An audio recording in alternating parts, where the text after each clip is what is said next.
I'm going to tell a couple of stories, brief stories first. One very recent story and one a quite early story in my life. The recent one is, if anyone has noticed that I'm walking quite slowly tonight, it's because the night I arrived in Vancouver 6 days ago, I was struck by a cyclist at an intersection near my hotel in downtown. I was in town to attend an entomology conference. The light went green, I stepped out twice and bam! Smacked into my cheek, the rider's head hit mine. He dropped his joint, and I sustained a bunch of scrapes and bangs on my right side. So sleeping has been awkward because my left cheek hurts and my right hip hurts. I'm like, which is the worst? No, actually, my left cheek hasn't hurt much at all.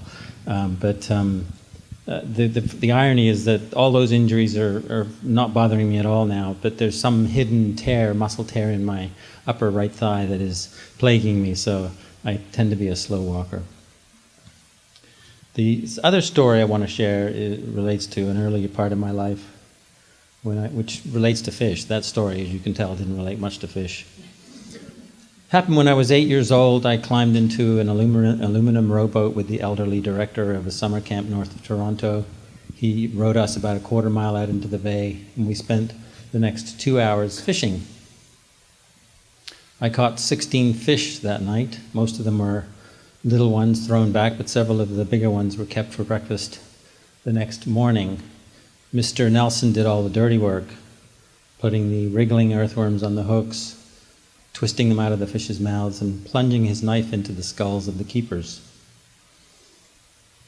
I was a sensitive kid with a soft spot for animals, and a lot of what went on in that boat disturbed me, but this kindly man at the bow didn't seem to think there was anything wrong, so I rationalized, as we humans are very good at doing, that everything must be okay. Never took a shine to fishing. When it came to bait my own hooks and pull them out of fish's faces, I lost whatever enthusiasm I started with. I just couldn't help seeing it from their perspective. But I made no association between those fishes on the hook and the anonymous ones I had in filet-o-fish sandwiches on occasional family visits to the McDonald's down the road. At that time, McDonald's was boasting 1 billion served. They were, of course, referring to customers. They might just as soon have been referring to fishes, or for that matter, chickens. I also remember seeing the stacks of canned tuna on the shelves of the supermarket, and as we can still see them today, and not having a clue what a tuna was. A tuna must have been like a little sardine, a little fish. Not to be sizist here. I mean, being small shouldn't be a disadvantage. But I didn't know that a tuna was an apex predator that can grow to up to 1,500 pounds, can swim faster than a tiger can run. They hunt cooperatively. They're impressive creatures on any way you look at it. I also remember there were dolphin-safe tuna campaigns that were quite prominent at that time. As you may know, dolphins often swim in association with tunas, and so fishermen would target the dolphins to find the tuna. But I remember wondering, why are there no tuna-safe tuna campaigns? So tonight I want to invite you to see fishes through a different lens. I've spent quite a bit of time in the last few years swimming among, researching and writing about these creatures, culminating in this book, which you've heard about already. And I want to share with you just some highlights. Of course, I can't cover everything in a book, which is why you should buy one. But I can at least share with you some highlights from the book. So I want to start out with some superlatives, some ways that fishes are kind of the champions or pretty impressive in what they've achieved on this planet. And by the way, they've been on the planet over 400 million years. If you compress the amount of time that humans have been on planet Earth into 1 second, fishes have been around for about 4.5 minutes. First thing you need to know is just how incredibly diverse they are. Elizabeth mentioned there are over 33,000 known species, and there's still many every year that are being discovered. And they actually belong to two groups. Let's see if my laser pointer is working. It is. So there's two major groups of fishes, the bony fishes, or teleosts, of which almost all of the ones here are members, with two exceptions. This shark and this ray are members of the other group, which is the cartilaginous fish, or the chondrichthyans. And these two groups, these guys versus all the others, are as different from each other as birds are from mammals. We just collectively call them fish because they've all evolved in water in aquatic environments, so they have fins and they have that kind of streamlined look, although there are a lot of variations on that theme. There's some very unstreamlined fish out there in the waters. I don't remember if I'll show you any tonight, but I can assure you there are. Perhaps the smallest vertebrate on Earth is this little fish of freshwater lakes around the Philippines. You could put 300 adults on one side of a scale and a Canadian penny on the other side, and the penny would go down. I don't recommend doing that at home or anywhere else. The new record holder for longevity among vertebrate animals goes to the Greenland shark. A study published a few years ago analyzed the eyes from 23 individuals caught in fishing nets, and the corneal layers of a shark's eye are laid down yearly just as the rings on a tree. And so by counting those layers, you get a very accurate read of how old that shark is or was. And several of them had several hundred layers. One of them had 392. So this female was approaching her 400th birthday when she was caught, apparently still healthy, in a fisherman's net. The longest fish name that I'm aware of goes to the Hawaiian reef triggerfish, known to the locals as the Humu Humu Nuku Nuku Apua'a. There will be a quiz at the door before you get to leave, so keep that in mind. Some fishes have some strange names. The sarcastic fringehead is one of my favorites. I could regale you with others, but time doesn't permit. Perhaps the most fitting name of all fish, in my opinion, goes to this one, the diagonal-banded sweet lips. I think whoever named that fish deserves a Nobel Prize for fish naming. I don't know about you, whenever I see a picture of one, I do want to kiss them. They are the most adorable lips in the animal kingdom, or queendom if you prefer. My nominee for the most awkward adolescence goes to the flatfishes, the flounders and plaices, etc., who have to suffer the indignity of having one eye migrate to the other, from one side of the body to the other. It can happen as quickly as 5 days. I had a radio interviewer ask me, does it just move or does it pop out on the other side? That would probably be about 5 seconds if it did that. It doesn't do that. It actually migrates from one side to the other. This allows them to lie on the surface on one side with a great camouflage on the upper side and get a very good binocular view so they can gauge the distance of some unfortunate little creature swimming overhead that they can then ambush attack, which is their mode of hunting by and large. My nominee for the kinkiest mating system goes to the deep-sea anglerfishes. There are about 160 known species. They live in the largest livable habitat on the planet, the abyss, the part of the ocean that is so deep that light never penetrates, so it's dark 24/7. Except it's not totally dark because these fishes have symbiotic bacteria that live strategically in their modified dorsal fin, which is usually used as a lure and a communication device. Male fishes, it's very hard to find the right mate, the right member of your right species in this huge, vast habitat. So if they do, they probably recognize her by smell and also by the flash pattern of her light. And then what they do is they don't want to miss that opportunity to get a hold of this female. So what they do is they bite her. They bite into her side, her belly, her back. It doesn't really matter where, but it's the last bite they'll ever take. They actually, over the ensuing weeks and months, they become fused into her flesh, as this illustration shows, and they actually share her bloodstream and can inseminate her intravenously. So if there are any radical feminists in the room, you may take some grim pleasure in the knowledge that some males only ever do amount to an appendage.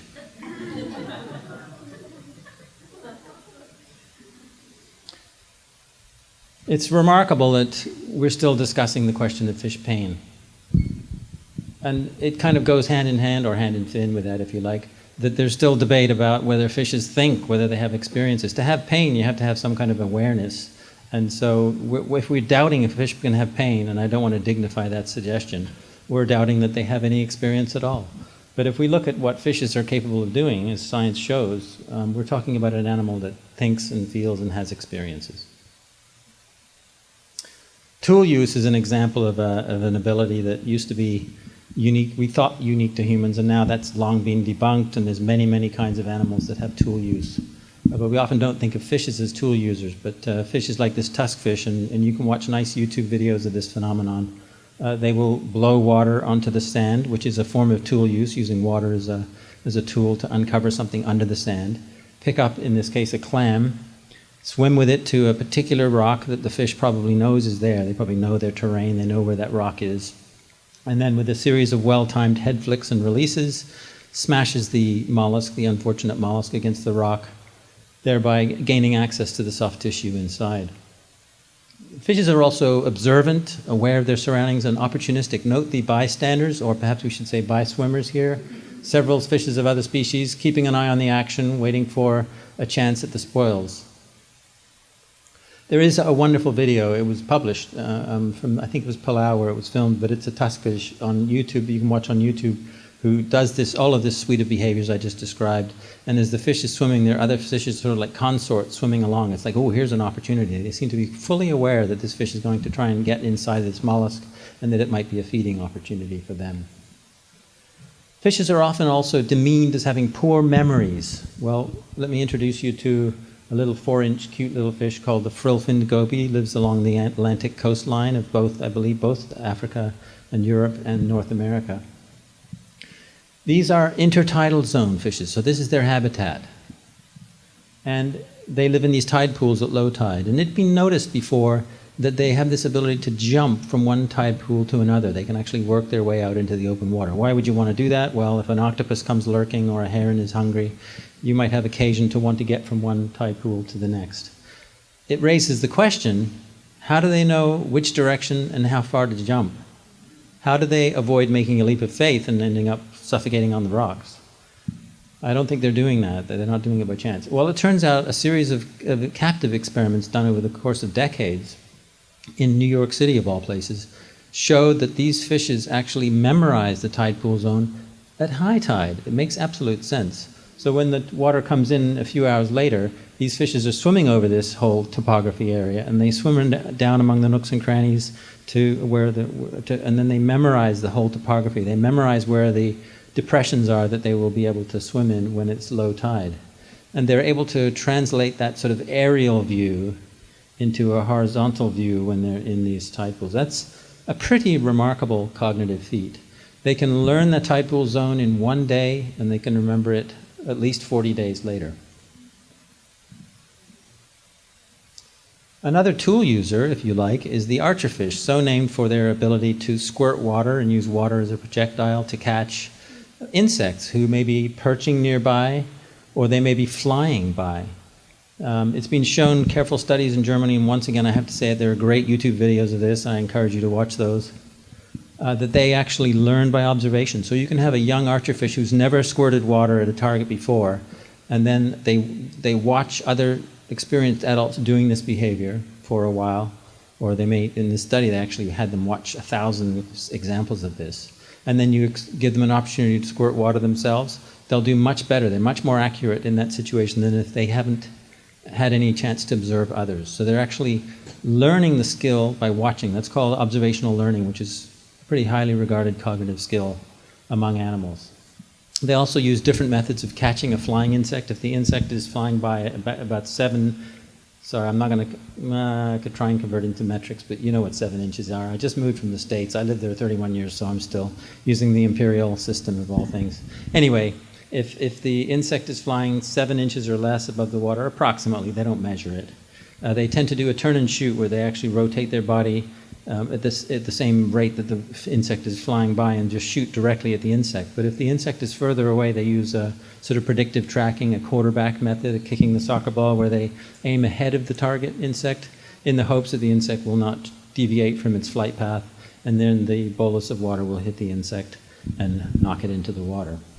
They also adjust the size of the bolus of water according to the insect. So it's probably the case that experienced archerfishes are amateur entomologists, and they know a beetle from a dragonfly, from a moth from a fly. No one's actually tested that, but it could be done. Why could it be done? Because they are wonderful experimental subjects. Here we have another kind of study using the archerfish. The beauty of that behavior of squirting water, and by the way, there's at least 6 species of archerfishes out there, is that you can present them with visual cues, including tablets like this, above the tank, and you can have them squirt water, and that's how they register their choice. You can train fishes to push buttons underwater and respond to lights and all that sort of thing, but this is a nice paradigm for testing the age-old question of, can a fish recognize a human by their face? This is age-old because people who keep fishes in aquariums have long claimed that my little molly fish knows it's me, because they don't come out to get fed if someone else goes in the room. It's only when I do, and I can see some knowing nods in the audience. So why not put it to the test? And this German research team did, and they published a paper in 2016 showing that indeed, even if you remove the hair and the ears from human faces, and I have to say these faces look kind of similar to me, these creatures learn and identify familiar faces. You can present them with an array of 40 faces on here, and there's only one that's familiar. That's the one they'll squirt the water at, because they know they're going to get a food reward. That's, of course, the traditional way of training them to do that. Fishes also are subject to what we call the face inversion effect, which is to say that a familiar face that's presented upside down, as the rice fish on the right here, is hard to identify. They're not very good at identifying a familiar face if it's flipped upside down. We're the same way. We have difficulties identifying a familiar face if it's upside down. Chimpanzees do not, and it relates to their biology, as most of these things do. Animals are good at what's useful to them or what they've had experience with. Lastly, in this section, fishes fall for the same types of optical illusions that we do.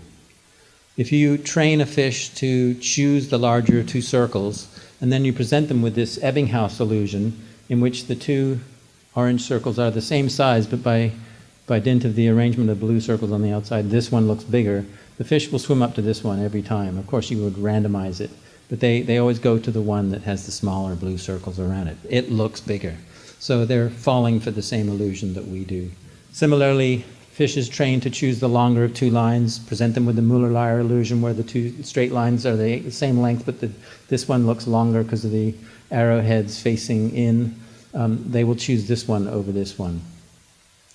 Another example, the so-called Canisa triangle, in which there's no actual triangle in the image, but because of the arrangement of black forms, you get the impression of a white triangle here. Bamboo sharks that were trained to select triangles would go to this figure as opposed to one that didn't have the triangle effect in it. So they're also perceiving the same ghostly triangle that we are. I think there's something really poignant about that. It says that a fish can have beliefs. It also says that those beliefs can be fallible, can be maybe incorrect. I think that's a bit poignant. Consistent with having a mind, fishes have interesting ways of communicating with each other. Let me give a couple of examples. Actually, 155 examples to be exact. These are ambon damselfishes, because you've got to drive the point home. You've got to keep hammering away. And I could be criticized for that, but these examples are fun, at least to me, so I'm indulging myself and hopefully you by sharing them. Anyway, these are ambon damselfishes. They're yellowish colored. They look quite bright, but they're actually quite well camouflaged on a bright reef with lots of yellow corals and whatnot. And this is actually the same fish photographed in visible light and in ultraviolet light. And you can see a stark contrast. In ultraviolet light, this constellation of beautiful fingerprint-like pattern and dots comes to light, so to speak.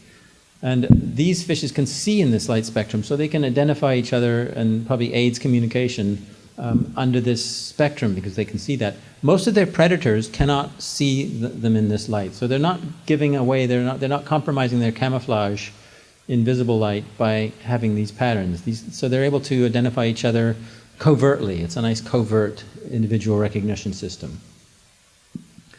Some fishes have evolved to communicate by electricity, and this has evolved at least twice independently in fishes. These are knife fishes from South America. There are also elephant nose fishes from Africa who have independently evolved this capacity. I like that, capacity, it's kind of an electrical term. They live in they've evolved in murky environments like fast-flowing streams and that sort of thing, where vision is pretty much useless. Now, they could have evolved sound, and I don't know if they use sound, but the electric organ discharge, or EOD, sort of substitutes for an acoustic cue. And so they make these pulses, and they've been well studied. If you have two individuals who happen to be pulsing at the same rate, at about 400 cycles per second, if they swim past each other, they sort of thoughtfully deflect their pulse rates to make it clear that they're different individuals and to avoid confusion, presumably. They will also stop pulsing completely if they're swimming through someone else's territory. I regard that as a charming example of deference by a fish. Hands up if you've heard of flatulent communication. No? No? Okay. Well, herrings practice this. At night, they will release gas bubbles from their little anuses in large numbers, and they appear to be communicating information about moving to a safer part of the water where predators maybe won't get them. But it's a way that, I don't know quite why it works, because it seems to be a signal that is available to other fishes. And scientists playfully call these sounds frequent repetitive ticks. I'll let you do the acronym. And they can sometimes release bubbles for 7 seconds in a row. I encourage you to try that at home sometime. I couldn't resist doing a little cartoon. And speaking of classroom education, I did a talk on fish for elementary school kids in Toronto a couple of years ago, and I showed this slide, and the teacher at the break said, "That was a lovely presentation, Dr. Balcombe. Could you skip that little cartoon? It's a bit sensitive." I said, "Really? Body functions? Come on." He said, No, it's nothing to do with that. It's the fact that some kids have reading difficulties and disabilities, and so it's a bit of a sensitive subject. So just a little backstory there. One of the most remarkable, complex examples of interspecies communication happens in fishes. And I'm going to describe this example for you. It happens between groupers of various species and moray eels. These are two large predators on reefs, and you may know that eels are like sort of ferrets. They can live and move into the nooks and crannies of the coral reef, whereas the grouper is kind of a big chunky fish that tends to hunt by stealth and speed on the outside in the open water. They team up and hunt cooperatively, and this happens by an invitation gesture. Once again, if you want to look it up on YouTube, you can. You'll see it. The grouper makes a head shake or sometimes a whole body shimmy, and it's an invitation gesture to the moray eel, essentially conveying the message, "Will you come foraging with me? I'm hungry." And if the moray eel is in the mood or hungry, off they go together. They look like a couple of Disney characters. I mean, it's real life. It's real life. And the way it works is that their hunting styles are complementary. The moray eel, as I say, can go in the nooks and crannies, so if some unfortunate little fish flees into the reef, the moray goes after it. And if the moray catches the fish, some people have asked me, do they share each food? And they don't. If the moray catches the fish, the moray eats it all. But by spending time together, they both get more chances. Why? Because if the fish escapes from the reef into the open water, who's waiting? Mrs. Grouper or Mr. Grouper. And incidentally, I'm just noticing, I think these are cleaner wrasses on them cleaning them, and I will get to that shortly. That's another very interesting interspecies interaction. So observational studies find that their hunting success collectively, if they forage cooperatively or collaboratively, if you like, is up to 5 times what it is if they hunt individually. And studies at Cambridge University, where they presented groupers with realistic laminated photographs of moray eels that they could control with pulleys, find that groupers soon learn to distinguish cooperative versus uncooperative moray eels, and they will favor the cooperative one over the uncooperative one. British science writer, I think it's Ed Yong, brilliant guy, summarized it all with a jingle that may be familiar to some of the elder of you. If your prey's in a hole and you don't have a pole, fetch a moray. Well, fishes can be fartists, we found out. Can they be artists? I think the courtship behavior of some fishes, such as these hamlets, borders on artistry. It's certainly beautiful and aesthetically pleasing to see one fish swimming around another, caressing them in a circle. By the way, one of the very cool adaptations that a lot of reef fishes have in particular is to change their gender. It can happen in the course of just a day or two, no expensive surgery required. And so this male who's circling around a female, in a couple of days, depending on conditions, he may become a female, and that might be expedient for him or her. But in getting more directly into what I think is artistry in an animal, this is the fish version of the peacock's tail, if you like. This is a 6-foot wide mandala-like crop circle kind of structure that was discovered about 80 feet deep off the south coast of Japan by an underwater videographer, Yoji Okata, some years ago. He didn't know what it was, where it came from, so he set up his camera, and lo and behold, a previously undescribed to science species of pufferfish, about 4 inches long, male, would spend hours and days building and maintaining this. It's now being filmed by the BBC. There's a lovely segment, once again, YouTube will have it, with David Attenborough intoning his narrative, showing the great efforts to which this fish goes to build this structure. You can probably figure out why he's doing it. He's trying to attract a mate. It might be regarded as the good genes hypothesis type stuff, where a fish who has the time and the skill to do this must have good genes, or he must be a really successful male. He can feed himself and do all the other stuff, avoid predators, and yet still have time and ability to do this. It's impressive. And so and it's an example of a sexually selected behavior where generation after generation of choosy, picky, discriminating, discerning females have driven males to go to these lengths to try and catch a mate. Let's face it, a peacock is making a major compromise by having a big, long, showy tail, because there's the rub is that predators also can catch them. So they're not just attracting females.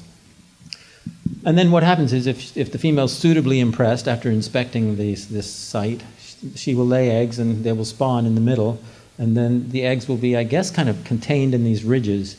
And the fishes will go and get pieces of little pebbles and pieces of shells that they'll break up in their mouths and sprinkle it over here and cover the eggs.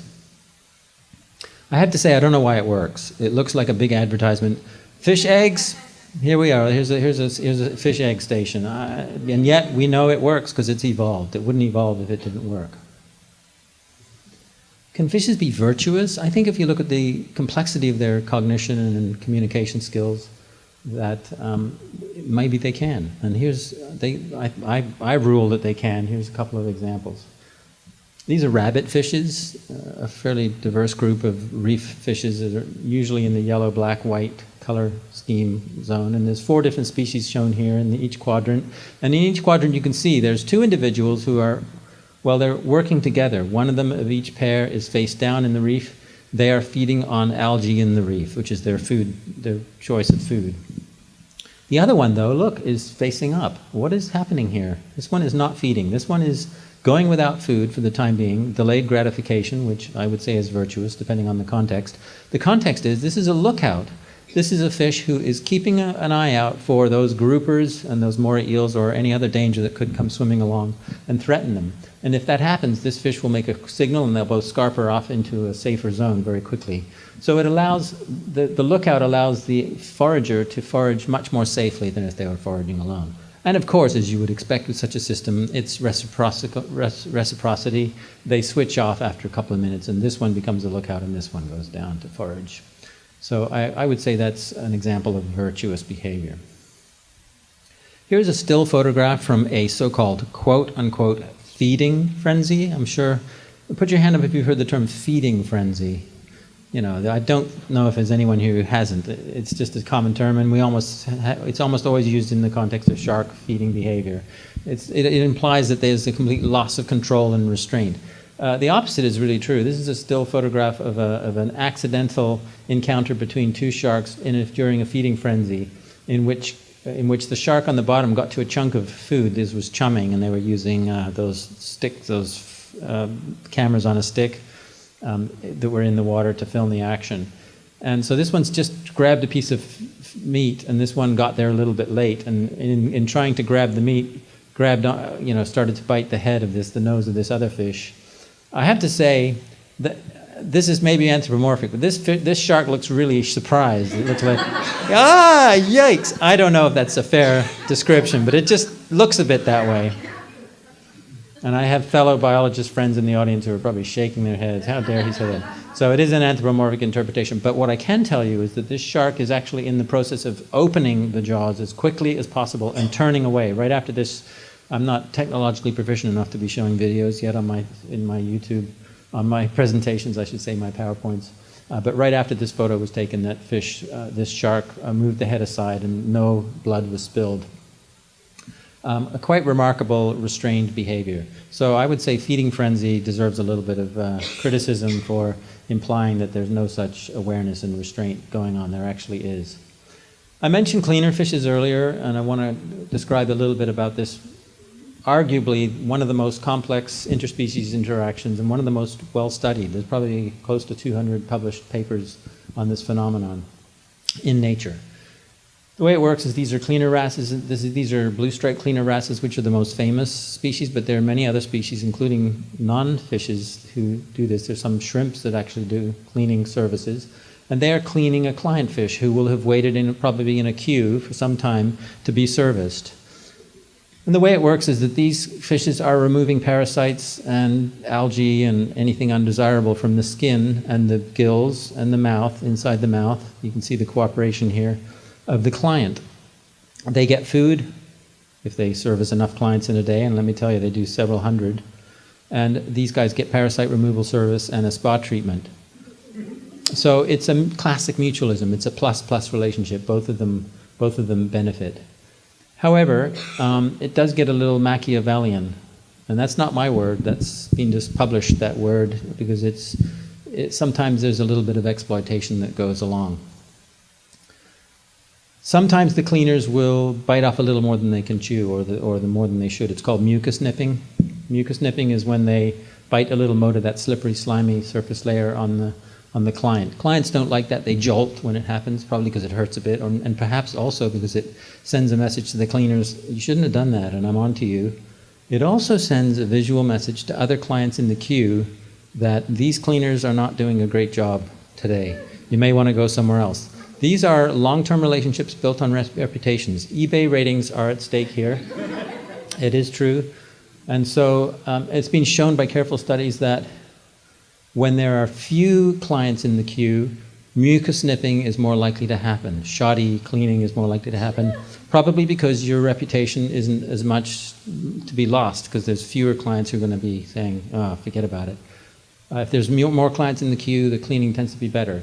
Also, with mucus nipping, you tend to have, I believe, you have more caressing.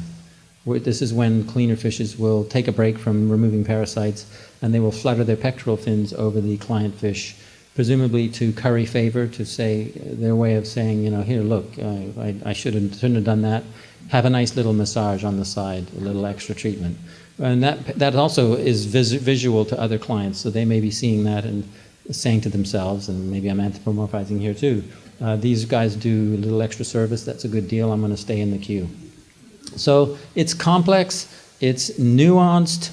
These cleaner fishes have been shown to keep very good tabs on how long it's been since a particular client last came, and I don't mean like a pufferfish or a porcupine fish, I mean this individual one. As I say, these are long-term relationships. So they score better than great apes on tests of remembering the latency or how long it's been since you were presented with a particular cue. They even scored better than the 4-year-old daughter of one of the authors of the study. Enough said. There's a lot more that could be said about that because it's so well studied. Shark petting is not something that many people do, but there are some specialists who spend time stroking sharks. They love to be belly rubbed with trusted divers. These divers are known to these sharks, and the divers know the sharks, and they do take precautions wearing the chainmail, not because sharks are vicious and going to try and bite them, but just because accidents can happen. And by relaxing them, by stroking them, they become super relaxed. Scientists call it tonic immobility. You might just call it hyper-relaxed state. And in that state, the divers will often, including Christina Zanato, who's here, will use tools such as bolt cutters to remove large hooks. So a few minutes after this photo was taken of this 9-foot-long blue shark, the divers were able to successfully cut that hook and remove it from that shark's jaws. And the shark swam among them for some time. Teresa, my friend who took this photo, reported to me. Gratitude, who knows? Maybe the shark knew to swim among the divers. Maybe the shark knows that they may be able to help them. we have anecdotes of whales seeming to be grateful and showing thanks after we remove them, we rescue them from nets.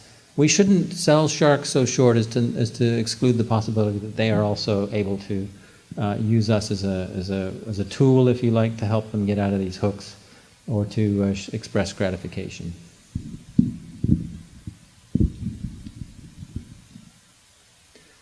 Here's another bit of human virtue, if you like, in which an ichthyologist, who I think is in the next slide, this is guy Mike Howell. He's a retired ichthyologist from Stanford University in Birmingham, Alabama. For years, he collected fishes in the fields with his students, dropped them in alcohol or preservatives to preserve them, and they ended up on shelves, just languishing in these shelves. He became really tired and disturbed by that, and so he put his mind to work and he invented what he calls a teaching photographic tank, TP tank for short, of which thousands have now sold. They're available in biological supply catalogs. Note to the AiSPI, something you might want to, at least it's good to be aware of. It's a very nice example of a refinement and a reduction alternative in the field, and if you want even a replacement. The way it works is the students catch the fishes in the stream with their nets and then put some native water into this tank, this narrow V tank, and then drop the fish in, who is somewhat immobilized. So you can take beautiful, high-quality photographs. You can even key them to species with this, which is often the purpose of the exercise anyway. But how much nicer to spare the fish and have the exercise and teach the students a lesson in ethical concern for animals at the same time. And they do lose a lot of that beautiful color when they die. How sad is that? So I'm a big fan of Mike Howell for that. He's been very helpful to me over the years in various ways. Can fishes be emotional? This cues me to have a little drink of water. Excuse me for a sec. I'm not an octopus. Thank you. Thanks. Well, I'll let you judge, but there's a study I'd like to share that I think is quite telling. It involved, I think it was 32 striated surgeonfishes, a reef fish, who were caught from their homes on the Great Barrier Reef. Being caught and taken into captivity has got to be pretty stressful to begin with, but they also further stressed them by putting each fish individually in a shallow bucket of water for 30 minutes. You can measure stress in a fish by taking a blood sample, which they typically take from the caudal vein in the tail, and measuring cortisol, in that a stress hormone. And the cortisol levels were very high in these fishes after undergoing that stress. And then they divided them into two groups, and each fish, once again individually, was placed in a tank. There were two different treatments. Both tanks had a model, a very realistic wooden painted model of a blue striped cleaner wrasse, a species they're familiar with on the reef for the reasons that we just talked about, the cleaners. But in one case, the wrasse was attached to a box that just didn't move, and the other one, it was mobile. There was a motor in here that was plugged in that would cause the model to move, sweeping back and forth in a gentle sweeping motion. That made a lot of difference. I'll start with this one. In this treatment with the mobile model, the stressed surgeonfish would swim up to that model and nuzzle up against it and get stroked. And their stress levels came down. They measured after half an hour of this, or maybe it was an hour, they measured their stress levels and they dropped significantly after getting these caresses from these fake cleaner harasses, which I suspect the surgeonfishes knew they were fake, but hey, they look like that fish could give me a stroke. I'm reading more into it there, but we can speculate on that. In this case, where this was not moving and they couldn't get strokes, over a course of an hour, the stressed surgeonfishes visited this and spent time in contact with it on average 15 times per hour. And in this case, where it was not moving and they couldn't get caresses, 0 times per hour. The average was 0 visits. They did not visit that moving target. I think that's a pretty telling study. And they measured their stress, and their stress levels did not come down.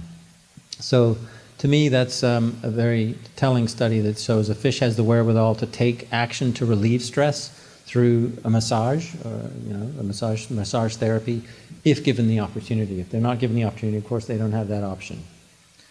I'm happy to say that in the published study, which was done by researchers at the University of Lisbon, all 32 surgeonfishes not only survived the study, but they were returned to the particular sites where they were originally captured and released in those sites. And they reported it in the study. That's the only reason I know that. And I can tell you that until recently, at least, that's the exception to the rule. Generally, scientists, not only do they not return them, would they not return the animal, but they wouldn't report it anyway in the published study if they did. So maybe they were so impressed. It's like, these guys can feel stress, we better take them back, for whatever reason. This is an example of a phenomenon that's very common in aquaculture operations. This is a normal, several-week-old young salmon. This is what's called a dropout. Same age, weighs about 1/3 as much. If you measure the cortisol in this fish, very high levels, higher than this. This is a very common phenomenon in aquaculture operations. This young fish simply unable to cope with the stresses and strains of the aquaculture situation, which is essentially factory farming for fishes. Crowded conditions, you don't have much choice about when and where you go. You're kind of swimming in a circle typically. Very competitive for food. Lots of parasites like sea lice if they're in sea pens, and pesticides and other chemicals are applied to them, another stressor. They simply cannot cope, and they become, at least in the words of this Norwegian group of scientists who published this paper in 2016, severely depressed. I had to say that's a telling phrase to come from scientists, and it would have been laughed at a generation ago, and now it's passing peer review. So there is definitely changes in how scientists view animals, and fishes are being carried along in that current.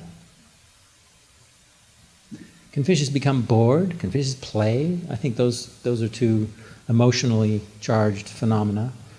This is one of 3 male cichlids in a study of play. It was not intended to be a study of play, but the scientists noticed that these individually housed fishes, each one individually in their tank, started interacting in their own idiosyncratic ways with this semi-buoyant thermometer that was in each tank. They would bump it around. One of them would tend to bump it at the top, another one would bump it at the bottom. One of them would pin it in the corner and take boxing shots at it with the head.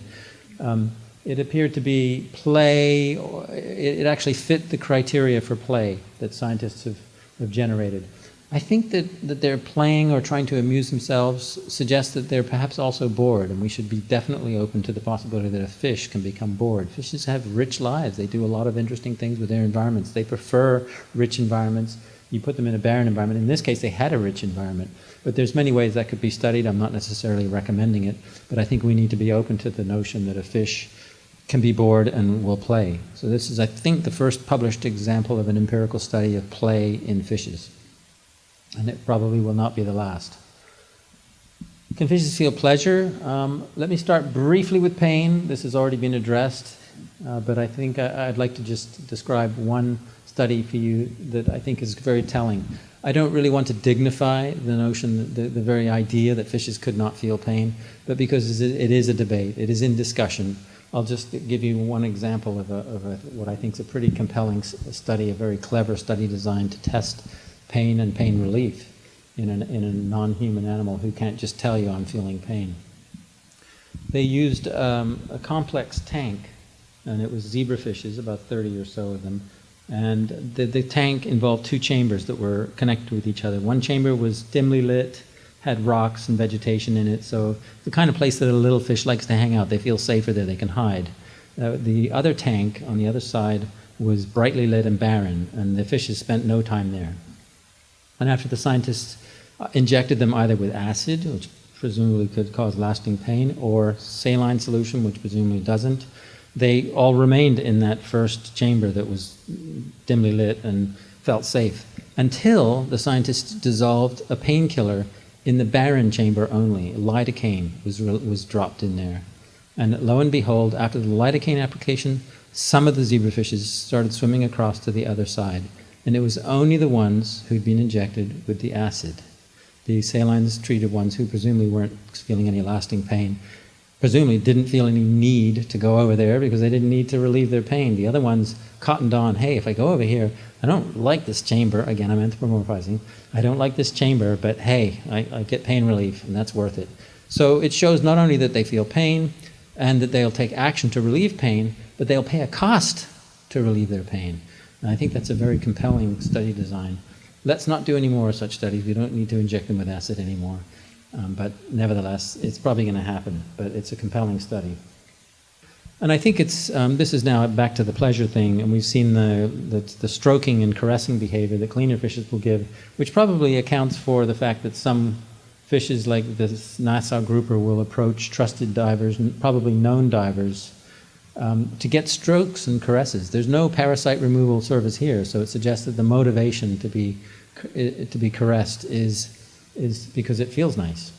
I presented this slide at a vet school in Kansas a few years ago, and a student came up afterwards and said, oh yeah, we pet this, whether it's the same one, but every year my dad and I go snorkeling in the Caymans and we pet this Nassau grouper, this wild predatory fish who swims up for us. And she said, I'll send you a few photos. So here they are mugging for the camera.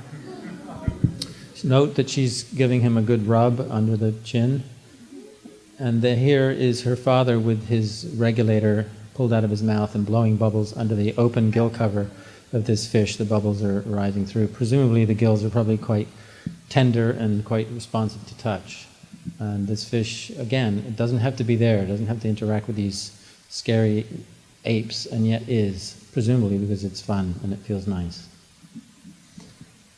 The fishes have personalities. There's some evidence for this. This is anecdotal. This is a 9-year-old Fahaka pufferfish. That's the one on the left. And he is greeting his human guardian, Taliavadia, after she comes home. She sent me this photo. And whenever she comes home, he's there at the tank, looking into her eyes, and they kind of have, she called them staring contests. I don't know, it looks like a love fest to me. But granted, it's anthropomorphism. It's putting human phenomena, characteristics into an animal, into a non-human, which shouldn't be a sin, especially if it's rigorous. And this is an anecdote, so it probably isn't really rigorous. But nevertheless, the fact that these are binocular vision animals and they can look at you in the face, the still photograph certainly suggests a certain level of engagement. Whether it's I'm happy to see you is another question. But fishes will swim and interact in a very physical way, not only from either sides of the glass, but you can watch, once again, YouTube videos of people picking up their pet fish and stroking the fish, tossing the fish playfully back. The fish swims back to the hand. They do it again. It's all supportive of there's reward and there's pleasure involved in that interaction. Fishes seem to be quite tactile, even though D.H. Lawrence described them as being eternally separate in their aquatic environments. They do actually rub up against each other and touch each other, as we've seen.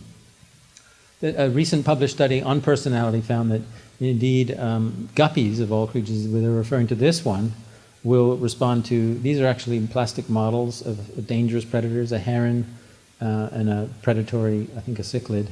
And this, depending on the individual guppy, they have different responses. Some of them will flee, some of them will freeze, some of them will maybe make a threat display. And what they found was that individuals, whatever behavior they did on Tuesday, they would do the same behavior next Tuesday when they were presented with the same situation. So not only did they have different behaviors across individuals, but those behaviors were consistent through time. That fits the expectation of personality, a behavior that remains through time and is different from other individuals. All right, I'm going to finish up with a little bit about the broader context of fishes in the context of our relationship to them. We've been pretty alienated from them. Vegetarians are often asked, but you eat fish, right? Or do you eat fish? Or people who stop eating animals often, in fact, usually fishes are the last to go off the list.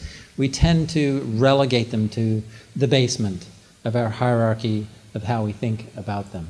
Why is that? Well, I think one reason is just physical alienation. We can look out over an expanse of water, an ocean, a river, a lake, a pond, whatever, and there may be thousands of fishes within inches, but we can't see any of them unless they happen to jump out for a second.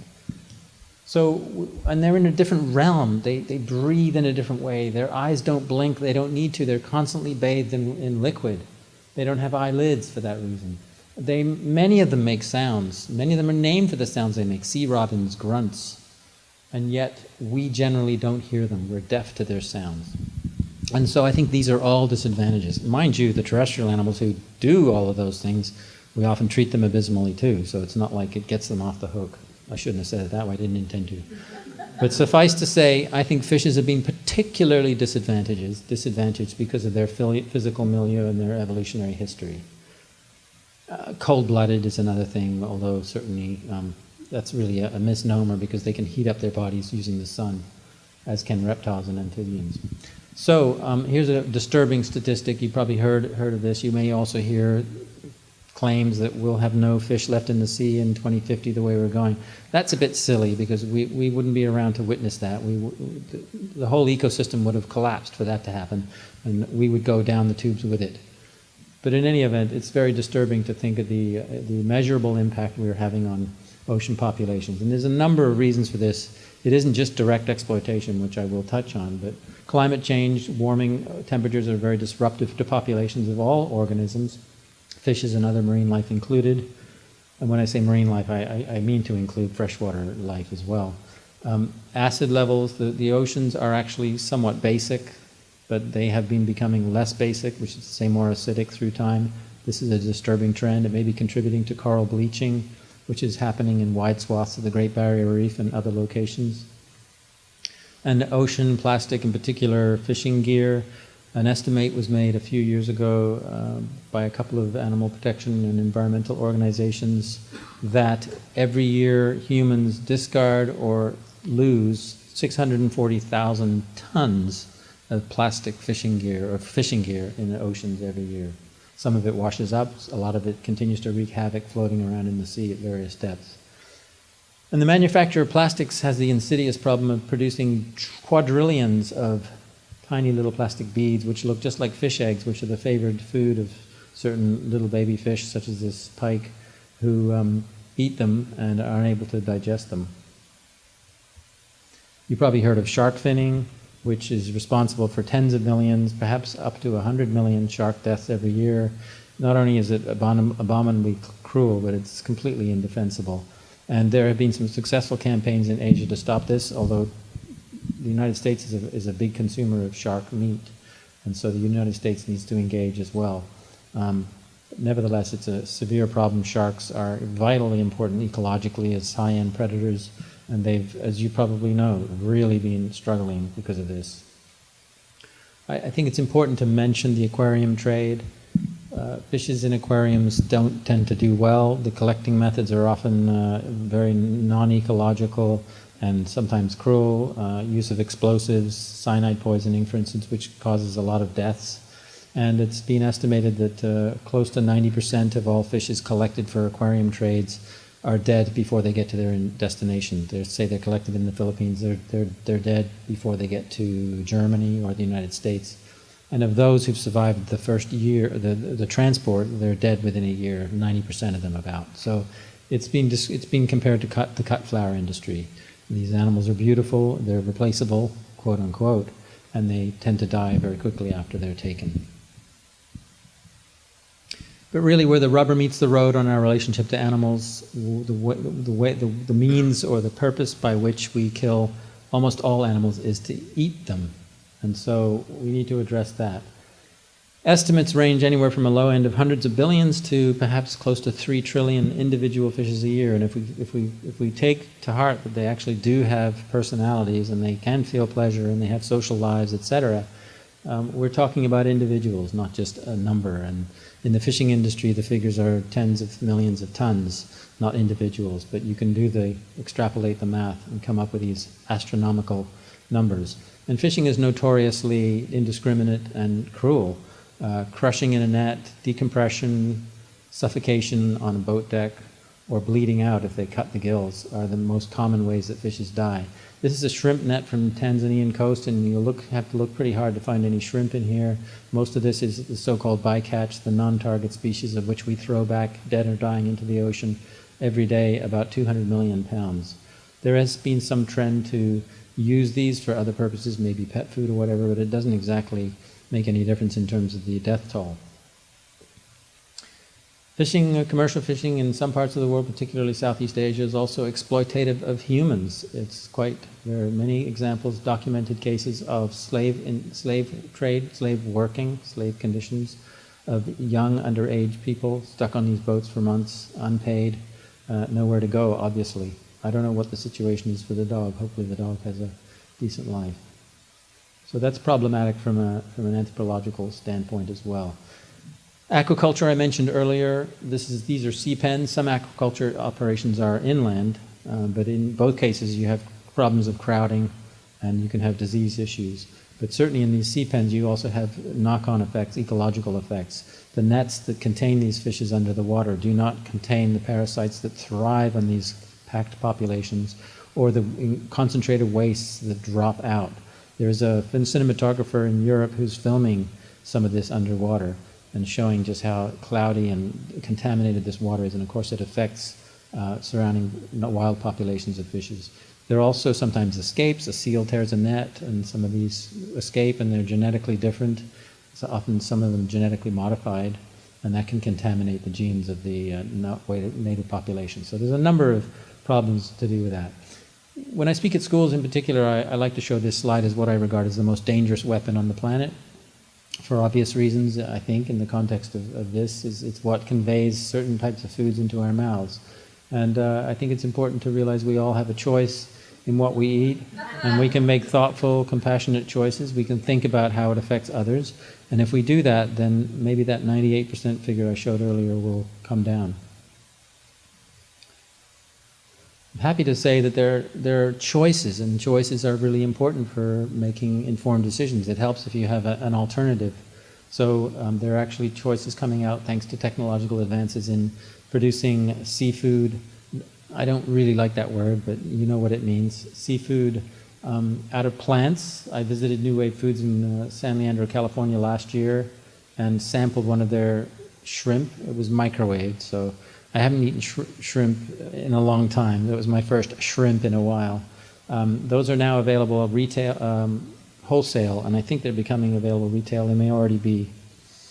So that product coming out, and there's a number of so-called clean meat companies, startup companies that are getting a lot of funding, tens of millions of dollars investments to produce cell-cultured fish alternatives that's made with fish tissue but never involved the fish because it's grown in the lab, which has a number of other benefits aside from reducing and eliminating fish suffering. Also, pathogens can be kept out of the food if it's grown in a lab. And there's a number of companies doing this as well. But we don't even have to wait. There's some really delicious fish alternatives that are out there already available on the market. I don't know, hands up if you've ever tried this product. Quite a few of you. One of my favorites. Gardein is doing some good stuff. Highly recommended. Let me just finish with a note about karma. I'm not really a religious guy, but I love the concept of karma. What goes around comes around. If you do unto others as you would have them do unto yourself. I think if we have a world where we're more respectful of other life forms, of other creatures, meaning animals, fishes, reptiles, insects, whatever, it's contagious. It passes on to others.